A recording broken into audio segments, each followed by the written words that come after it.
गति से आगे बढ़ रहा है और देश एक तरीके से लीप्स एंड बाउंड में आगे बढ़ रहा है, छलांग लगाता हुआ आगे बढ़ रहा है हर दृष्टि से। उसको डिरेल करने का कुत्सित प्रयास देश विरोधी ताकतें करती हैं और उस डिरेलमेंट में पंजाब के थ्रू एक्टिविटी हो, वेस्टर्न बॉर्डर पर एक्टिविटी हो, यह देश विरोधी ताकतों की हमेशा मंशा रहती है। इसलिए यह चुनाव और पंजाब स्टेट हम सब के लिए बहुत ही महत्वपूर्ण होता है। जहां तक इलेक्शन का सवाल है, this NDA alliance does not only see as a change of regime, यह सिर्फ सत्ता परिवर्तन का ही माध्यम हम नहीं मान रहे हैं इसको। यह कोई सरकार बदलना ही इसका उद्देश्य नहीं है। यह चुनाव आने वाली पीढ़ियों को सुरक्षित करने के लिए और पंजाब को स्टेबिलिटी देने का चुनाव है और भारत ये अलायंस जो हमारी है वो उसको उसी तरीके से देख रही है।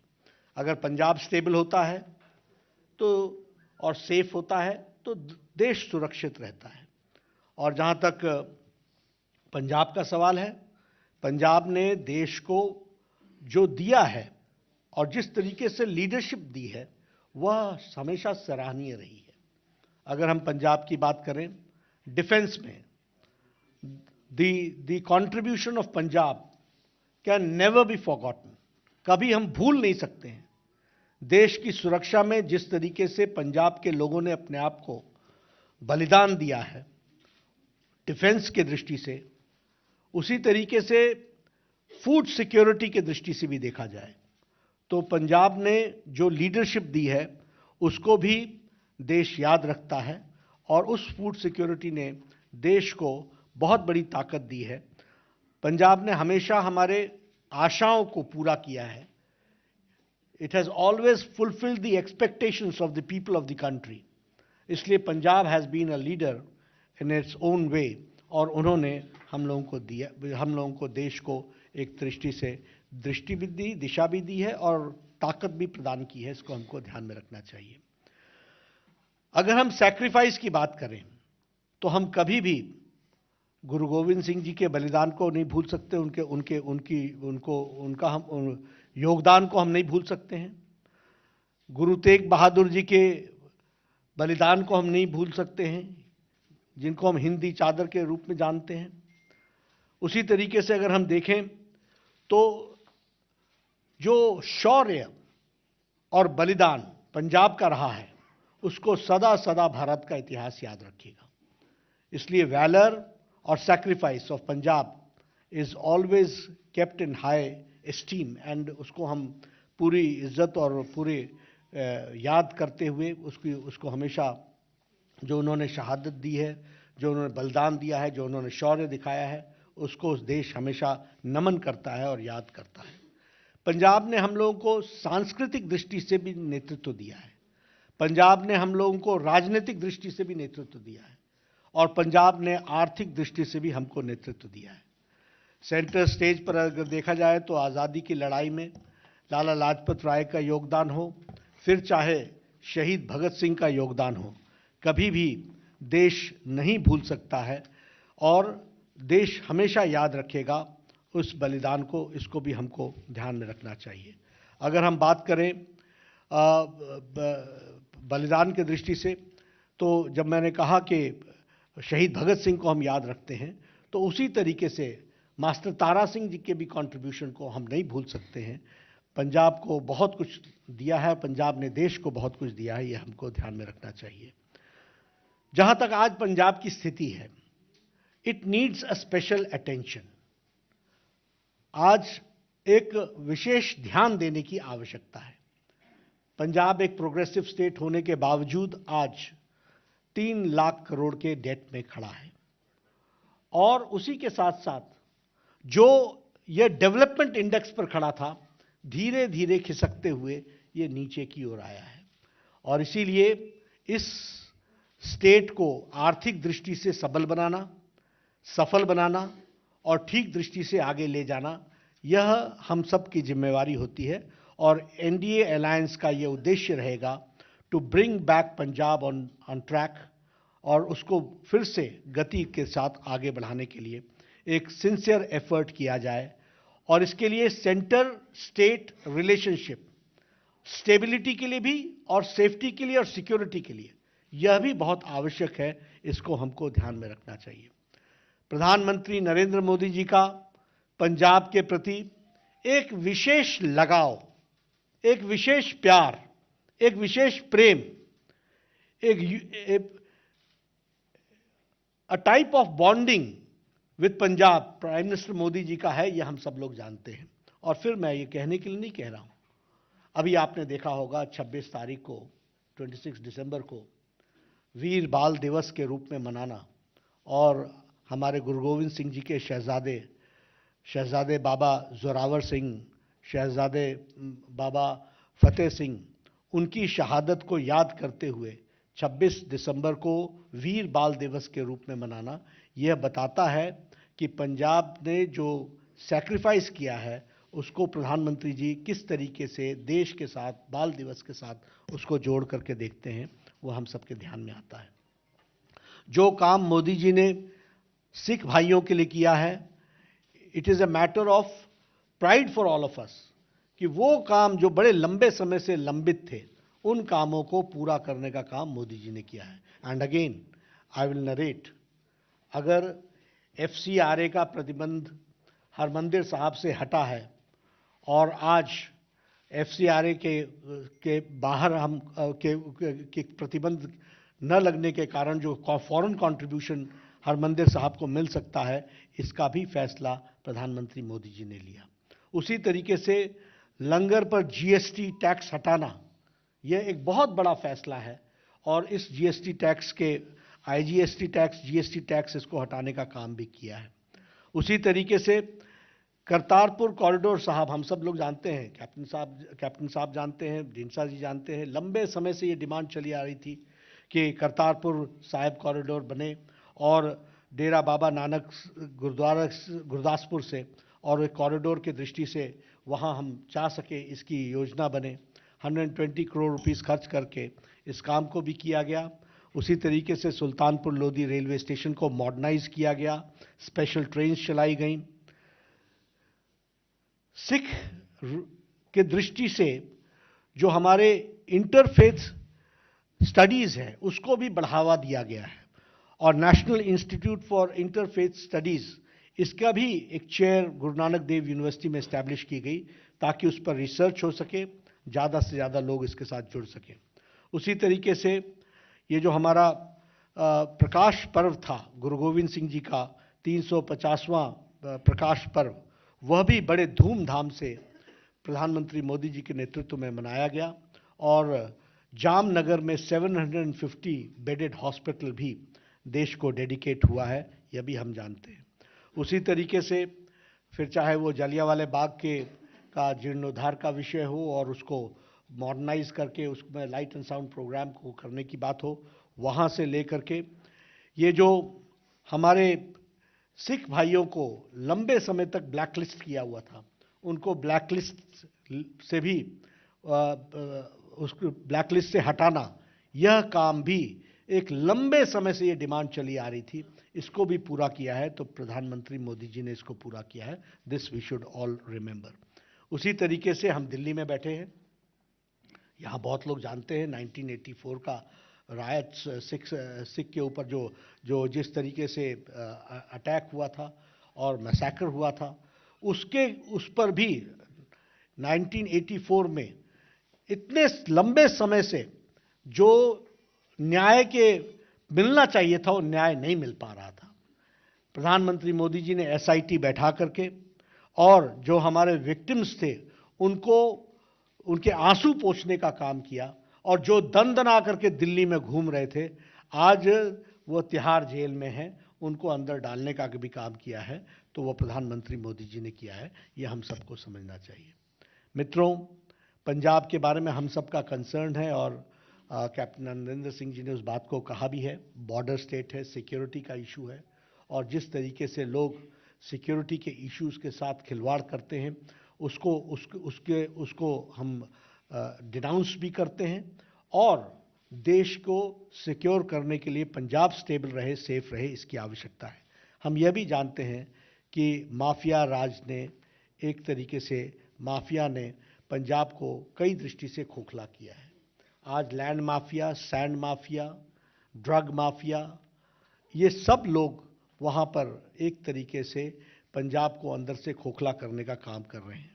और इसलिए हम ये अलायंस, ये कमिटमेंट के साथ आगे बढ़ता है कि हम इस माफिया राज को समाप्त करेंगे, ड्रग माफिया को नस्तो नाबूद करेंगे, लैंड माफिया, खनन माफिया, सैंड माफिया, ये जितने माफियाज हैं इनको हम बुक्स में लाएंगे और इनके खिलाफ एक्शन लेंगे, यह भी हम विश्वास दिलाते हैं।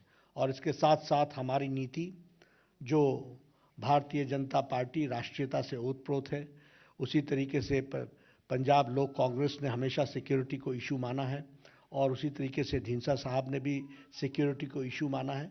इसलिए zero tolerance against terrorism, we believe in zero tolerance, और इसको हम पूरा करने के लिए हम अग्रसर होंगे। मित्रों, पंजाब में सेंटर स्टेट कोऑर्डिनेशन की आवश्यकता है। केंद्र में एनडीए की सरकार है और अब प्रदेश में एनडीए अलायंस चुनाव लड़ रही है। प्रदेश में भी हमारी सरकार बने, यह हम अपील भी करते हैं और इस अपील के साथ हम जनता के बीच में जाते हैं। डबल इंजन की सरकार की आवश्यकता पंजाब को है और डबल इंजन की सरकार को हमको वहाँ पर लाना है। इस काम को पूरा करने के लिए हम सब लोग एनडीए के अलायंस में चुनाव लड़ रहे हैं। आप लोगों के साथ हमारी बार बार मुलाकात होगी। मैंने आपके सामने चुनाव में जाने की भूमिका, उसके बारे में भी कुछ इंगित किया है और चुनाव में हमारा अलायंस के नंबर के बारे में भी आपको हमने चर्चा की है। मैं अभी निवेदन करूंगा हमारे अलायंस पार्टनर पंजाब लोक कांग्रेस के अध्यक्ष कैप्टन अमरिंदर सिंह जी से कि वो अपनी बात को रखें।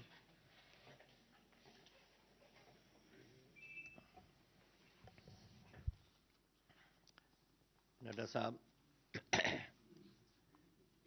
सारे साथियों, आज एक हमारे लिए खास करके एक खुशी का दिन है कि we have been able to have an alliance with the BJP in Punjab. There were many times ups and downs and various thinking how we should go ahead about it and how we should move ahead. But finally, the consensus that emerged within our party, and I think also in Tinsa Saab's party, he will of course say it on his own and tell you all what he thinks. The feeling was that for the sake of stability of the country, for the sake of our own, as the President has mentioned, on the security of the nation, as the area which he has already mentioned, it's 600 kilometers we have from Pathankot to Fazilka, which is for me, it was a formidable occasion to deal with it. I remember that there was a time which used to come when we used to give, there used to be these people going across the rivers, dropping off whatever they had to drop. Then there was these wires which were put up, where people used to go tunnel under the wires and give all these weapons and whatever. And let me tell you, and I'm not saying this for any other reason, this has been my stand from the very beginning, that the amount of weaponry that has come in, what the President has mentioned, perhaps he has mentioned too little. I can tell you that I have had, in the course of my last 4.5 years of being Chief Minister of Punjab, I have had at least 100,000 rifles, nearly 1,000 rifles, about 500 pistols. I've had RDX. I have had ammunition, perhaps 1 lakh rounds of ammunition. I have had everything under the sun, including drones. Now, drones we used to come at one time and make these drops. and this was last year when we started, just before the COVID period. That was the time when it used to come. And I used to then wonder that what is the objective of this whole exercise. And then we followed it up, and we followed where these drones were being dropped. It was the BSF, it was us, the Punjab police, and it was our own people who were giving us information. And we found that they were being dropped at particular points. Now, what is an object of a drone? An object of a drone is to deliver ammunition, deliver weaponry, deliver whatever is necessary for a purpose. And what is that purpose? The purpose is to carry out some sort of nefarious activity. And that is what happened to us there. And it was not only that. First they used to jump across the river.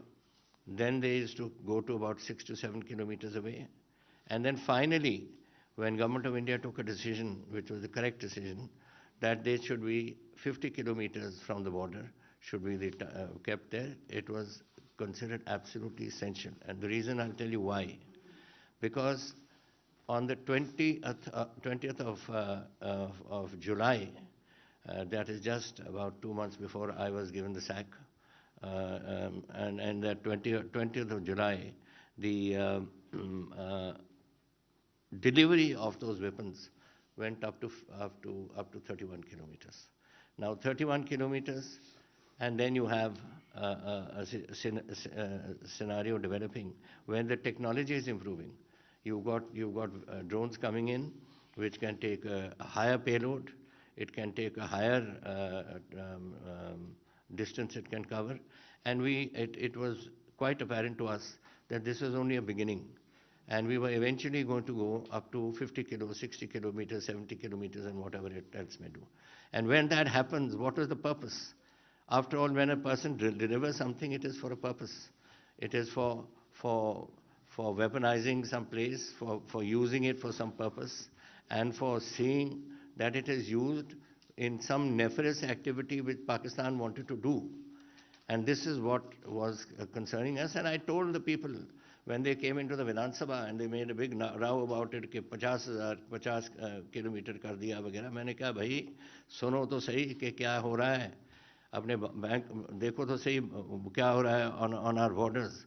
I joined the army in 1963, and in 1964 I was in the Western Command. And from Western Command was in Simla in those days. From Western Command till the time that the war came in 65 and then 71 came and all, there was not one day where there was no firing taking place and no soldiers of ours getting killed. Which is why I said so to Mr. Sidhu. What are you going around hugging around these people who are killing our people every day? Every day. There's not a day that passes that our boys are not shot. And since the day I took over in 1917, and till the day I left it on the 18th of this month of September, I had 83 of my soldiers of Punjab being killed. I'm not talking about Himachal Pradesh, about Garhwal, about the Rajput regiment or some other regiments which exist. Actually, this was taking place. And this is where people don't understand the urgency of this business. We need it. We need, as the President has said, we need an economic development. We need people to come in and to invest in Punjab so that Punjab's economy can be boosted. And we are in a position, and we have today, I have also made up our manifesto, which is there, which we have passed on to the BJP leadership. And I'm sure Dean Sahab is also doing it. And then hopefully we'll all put together and come to a common minimum program which we can utilize for Punjab. That is basically what I had in mind to say. But if there's anything you wish to ask, you're free to do so.